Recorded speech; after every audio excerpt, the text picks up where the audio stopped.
हाय, hello, नमस्कार. ऋतू दिस साईडच्या ब्लॉगमध्ये तुमच्या सर्वांचं खूप खूप वेलकम आहे.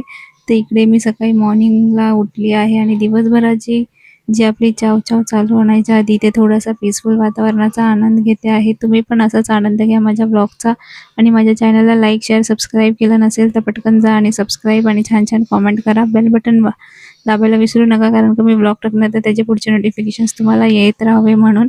तर चला आता आपण होऊया रेडी, कारण का आपल्याला जायचं आहे ऑफिसला. तर इथं पटकन मी फ्रेश होऊन ऑफिसला जायसाठी तयारी करते. आता बाहेर आपण पडायचं तर थोडंसं चांगलं दिसलंच पाहिजे आपण, त्याच्यासाठी इथं आपली थोडीशी तयारी केली आणि त्याच्यानंतर घेतलं आपल्याला दिवसभराला खायला भूक लागते ना, मग त्यासाठी म्हटलं आपला थोडासा डबा भरावा. तर डब्यात भरली होती आज फरसबी, तसंच घेतले होते थोडेसे मम्मीने आणलेले ग्रेप्स. मम्मी बोलते फ्रूट खा गं बाय म्हणून आपले घेतले.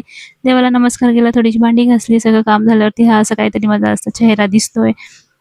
त्याच्यानंतर पेटपूजा केली. पेटपूजानंतर घेतले थोडेसे आपले परत खायला चपाती आणि बिस्किटं. ते डार्क फॅन्टसी ऑफिसला पोहोचले तर बघते तर ऑफिसला होता टाळा, म्हणजे माझाच पहिला नंबर होता.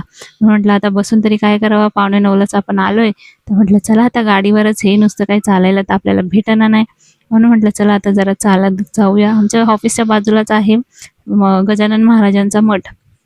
तर मठात गेले, तिथं पण थोडा वेळ बसले. तिथं पण दिवसभराचं आपलं काहीतरी चाव म्याव चालू आहे म्हणून तिथं पण शांतीला बसले. मठ तुम्ही बघा, खूपच सुंदर आहे, छान आहे. जे अंबरनाथमध्ये राहतात त्यांना माहिती असेल गजानन महाराजांचा मठ.